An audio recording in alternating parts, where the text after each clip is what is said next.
desperate bluff. He does not know your potential. Heavenly Peak's Descent! Hi everyone, and welcome back to Switch Up, and as promised in the Sunday sales video, we've got a slightly different review format for you. Yeah, so we're going to look at Live Alive today, a game that recently released, and we're going to do it as a discussion as opposed to our usual more scripted review format. The way it is these days with JRPGs and busy lives, we thought that together would be a nice way of doing it. Is Live Alive alive and kicking, or is it dead on arrival? Let's find out. Know this, my friend. So we'll start with storyline, and obviously this is split up over several characters, isn't it, Glenn? Yeah, so it's based upon the story of 7 different characters, all who are living in different time periods, and each story as you play is completely unconnected, but of course, as is generally the case with games such as this, towards the end you will start to see those stories being pulled together into one cohesive storyline. And although there isn't a specific order, there is supposedly a preferred order, Glenn, where you start with the prehistoric era and then kind of work your way up. Okay, I didn't know that, but whenever there's a game like this where you have a choice, I kind of always just play it in the order that the game shows it to me in case there is a preferred order, do you know what I mean? Yeah. So I started with the prehistoric because it was the first one highlighted, you know? Ah, there you go. Now, it's a turn-based RPG, but it does have an action quality to the combat, and we'll get to that properly in a minute. But what is quite interesting, I found, is that each of the characters and each of the scenarios does also have its own, gameplay hook, gameplay mechanic that's unique to that one chapter. Yeah, exactly right. There's essentially a stealth chapter, which I don't think you'd like too much. But you can choose to go the stealth route as a ninja in feudal Japan, or you can kind of go the all-action route. So you do have a bit more choice there. Yeah, so for example, the one I mentioned a minute ago, the prehistoric one, the character there, who by default is called Pogo, I think, can sniff out enemies. Okay. And you press the Y button and you can sniff them out, and you see like clouds where they may be, and you can get yourself into random battles that way to get experience points, or you can just kind of find out where to go next. You mentioned the stealth one just then. There's the Wild West, which is quite different actually, where you have like a time period, you have like an evening, the bells toll on the clock, and you have to set a number of traps before the bandits arrive to try and thin down the numbers for the final battle. So in the near future, it's very much traditional in its layout, really. You've got your standard pattern-based turn-based combat, which I've called it. You essentially get these patterns on the ground, and I know that's used across all of the different ones. But in terms of other mechanics, I don't want to spoil it.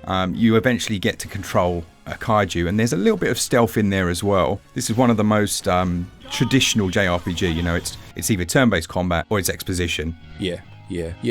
I mean, in terms of the positives for the game, I mean that variety within chapters is certainly up there. You know, it's quite an interesting take, or an interesting way of doing it, in that within a couple of hours, you're effectively playing something that feels quite fresh, whilst obviously still playing something that adheres to the rules of a traditional JRPG for the most part. It was quite an interesting way of them doing it, wasn't it? Yeah, I think that's probably, for me, one of the greatest strengths, like you say. It's that variety, and it's the cliche, isn't it? Variety is the spice of life. But legitimately, in a JRPG, where you could normally spend 50 to 100 hours doing the same things, yeah. knowing that, even if you're slightly finding one area mundane, that it's going to significantly change in the next couple of hours, is quite unique. Yeah, I agree. And I do feel, you mentioned there, like some JRPGs, obviously 50 odd hours, 100 hours of doing the same thing. With this one, 2 hours in, you finish the first chapter, potentially. And it does make for quite a nice streamlined experience if you're happy with that. Some people like a nice chunk of time out of their JRPGs, but I felt it was quite a refreshing way of doing it. To kind of flip back without covering story, without spoiling story,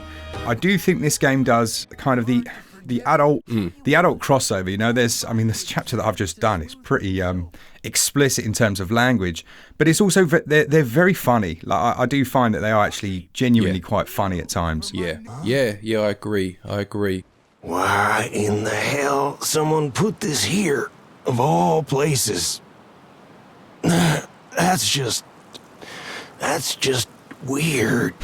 Should we talk a little bit about the combat system? Mm-hmm. It is turn-based in that your characters obviously will need to wait for a turn, but you can move quite freely across the grid. Obviously, there's a grid-based system. You can then choose from one of the moves that you have at your disposal for each characters, and you will, within that one chapter, you will level up as you battle and gain new moves, which I didn't expect actually. I thought in something that had quite short chapters you'd kind of just stay as your base character, but you do, even within those chapters, level up and earn new moves, as I said, which I thought was good. It's interesting that they've added in the leveling up in there.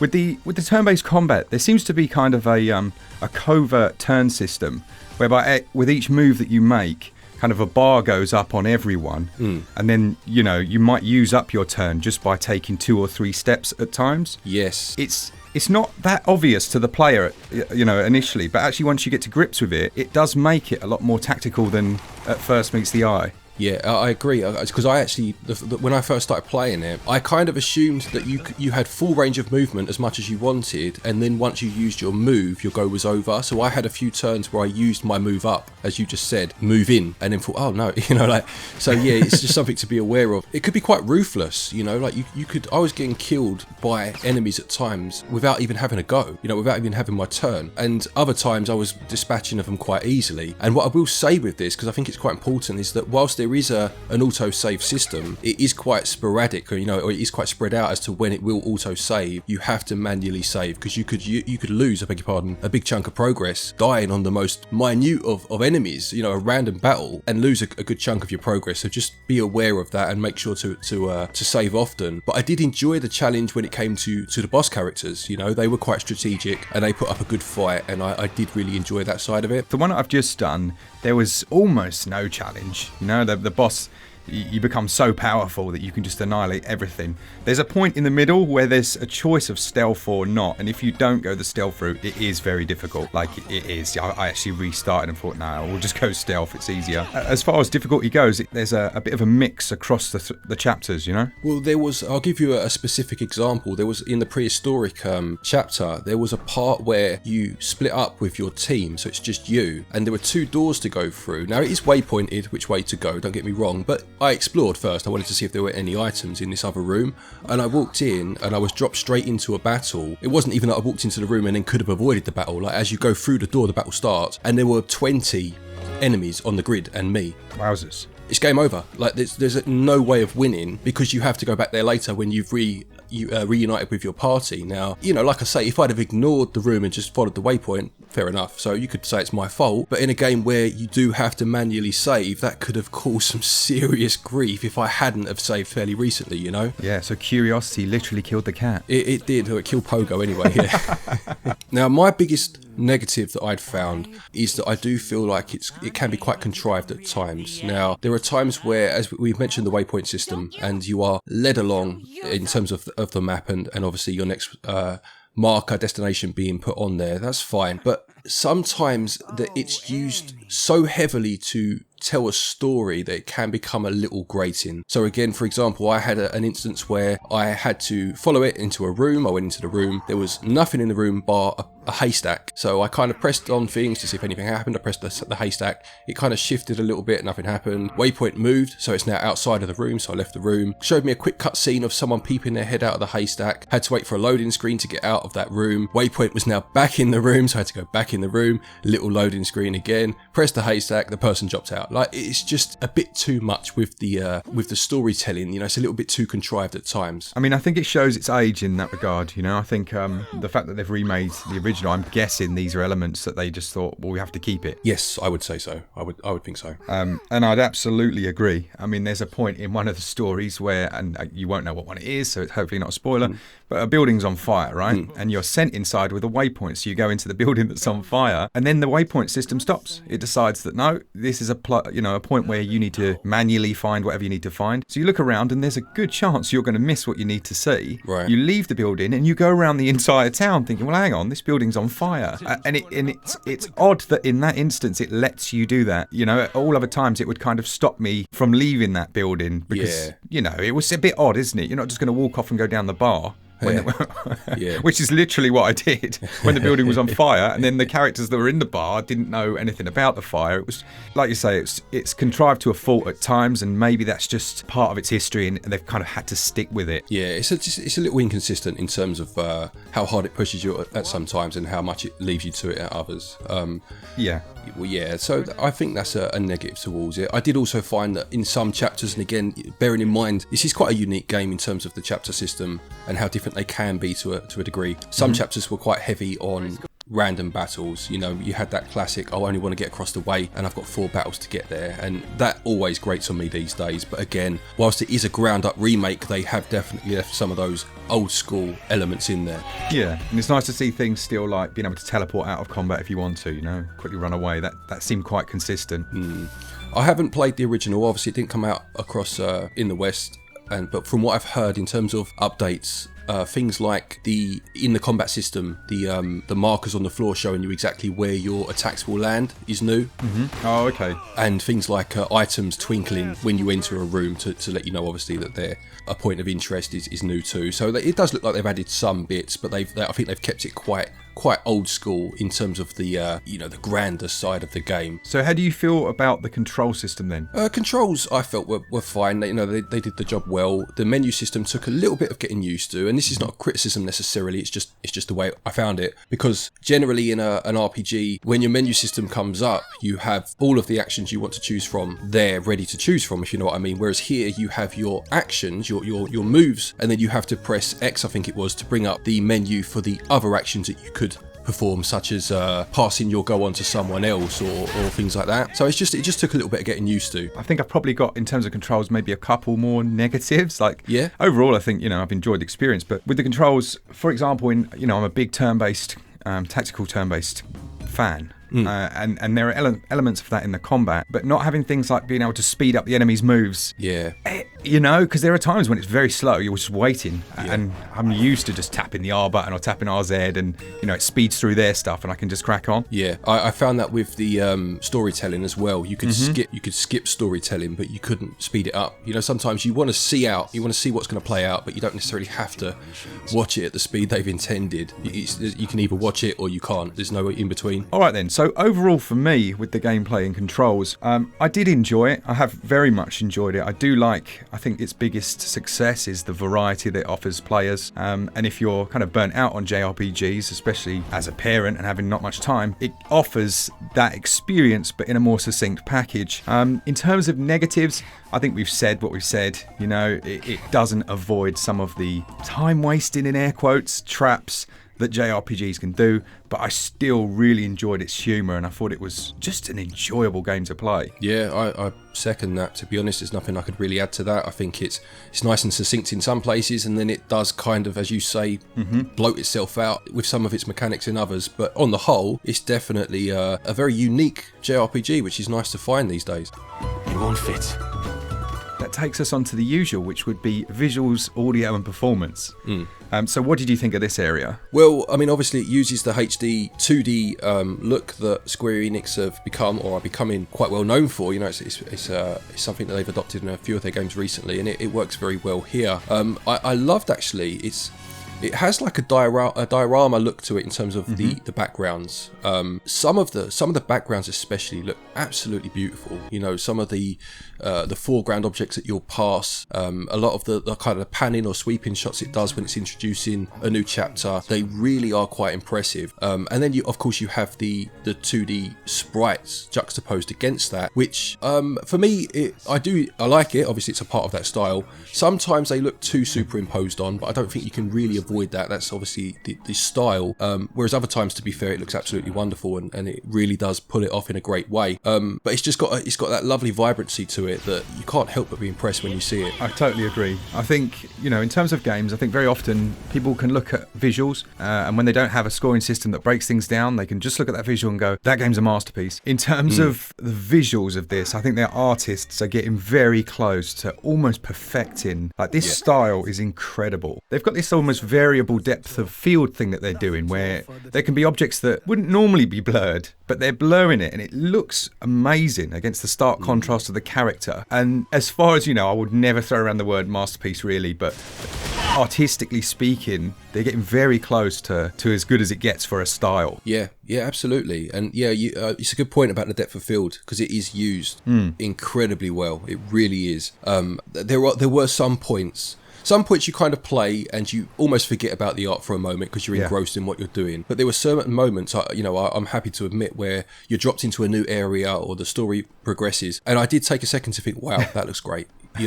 Absolutely. What did you think of, you mentioned it briefly earlier, Mark, the audio and the voice acting. What was your take on that? So I think I have a slightly higher tolerance for cheese in terms of voice acting and voice actors. I kind of take it as part and parcel. You have to, in my opinion, you have to make them over the top. You have to make them a little bit theatrical, and they go down that route. There are some characters that are much better than others. Like in the Wild West, I absolutely loved the main character's voice. I thought it was quality. Yeah, no, I think that's a fair point. It's an over the top story, and therefore it has those over the top characters and larger than life performances. But we are nevertheless men. What my issue with it is, it's not the over the top aspect of it necessarily. It's the, this is a very harsh word, and I don't mean it's harsh as it's going to sound, but it's the competence of one performance next to another sometimes. There is a difference. It's a slight difference, don't get me wrong, but it's there sometimes. Yeah. There are also some chapters where, again, I keep mentioning the prehistoric one only because it is quite different in a few ways, because it doesn't have any voice acting. It's all done via physical comedy and kind of like thought bubbles and things like that. Right. Which, again, and this is the good part of the game, because it's only a couple of hours per chapter-ish. If you don't enjoy that as much, you're not going to be in it for long. But the physical comedy side of it did become quite wearing. There's a lot of bashing into each other and, kicking each other up the bum into the wall and stuff. And it kind of started to wear down. And I did then, when I got to a chapter where there was back to voice acting, I was like, I'm ready for this now, because I've had a lot of physical comedy, but as a whole package, it does work well, Definitely. Laurel and Hardy have left the chat. Yeah, I make you right, yeah. The next aspect, and it's the music. So how did you feel about the music for the game? I thought it was lovely. It evokes that kind of early to mid-90s era of JRPGs. Something that I should have mentioned earlier, which isn't necessarily anything to do with the music, so apologies, but I remember saying to you, because we played a bit of this together before going our separate ways, that it really did remind me of Chrono Trigger, and I then found out that it was the director here then went on to make Chrono Trigger, which does make sense to me, because I can see a lot of the ideas here being perfected, or at least refined, in Chrono Trigger. Do you know what I mean? Yeah. But in terms of the music, sorry to digress for a moment, but in terms of the music, it just has that scope to it that these games, the games of that era, really did nail, to be fair. Do you know what I mean? It doesn't mean it's perfect music, but it means in terms of atmosphere and in terms of building that kind of swashbuckling moment when you need it, or poignant moment when that's necessary, it just gets it so right. Need you to set a trap. What kind of...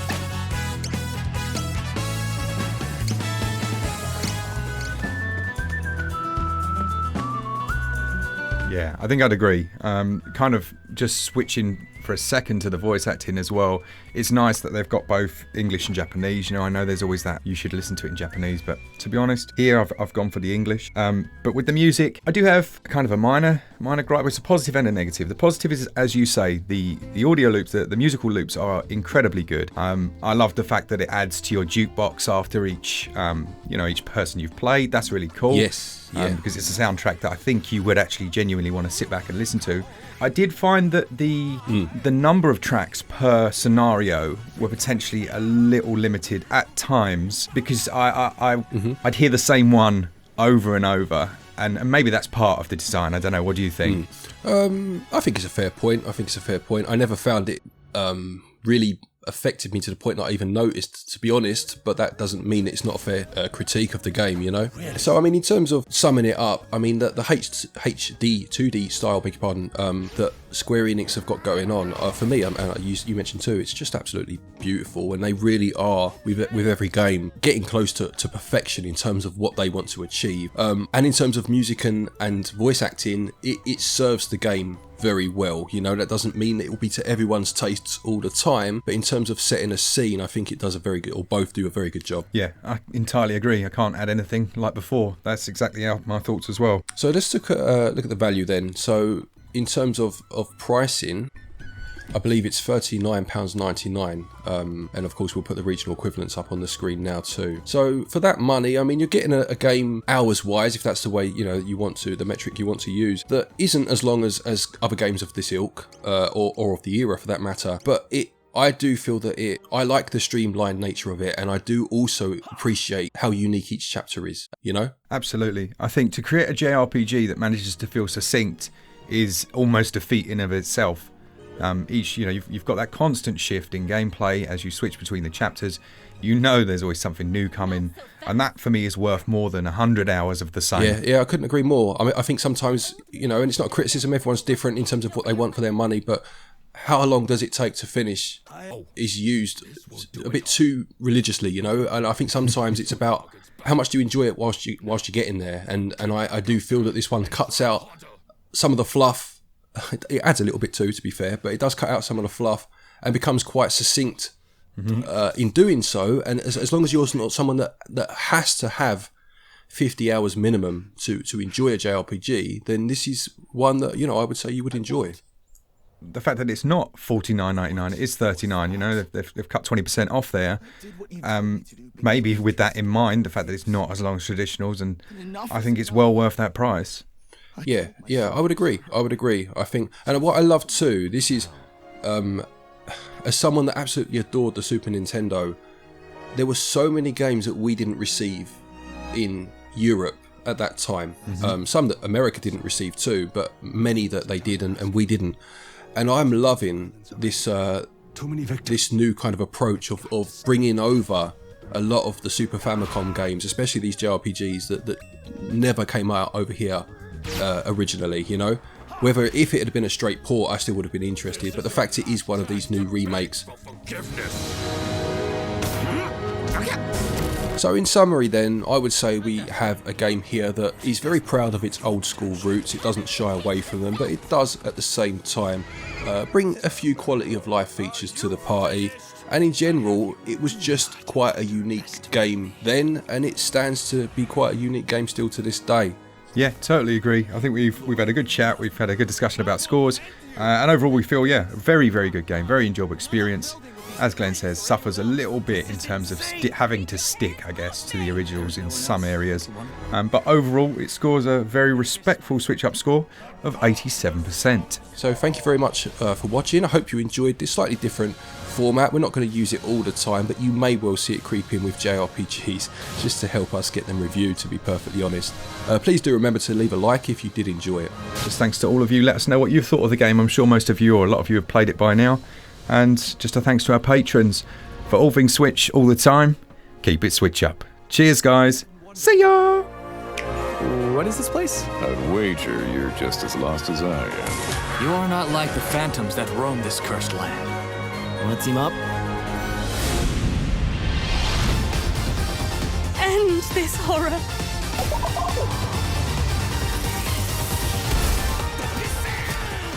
Shifu.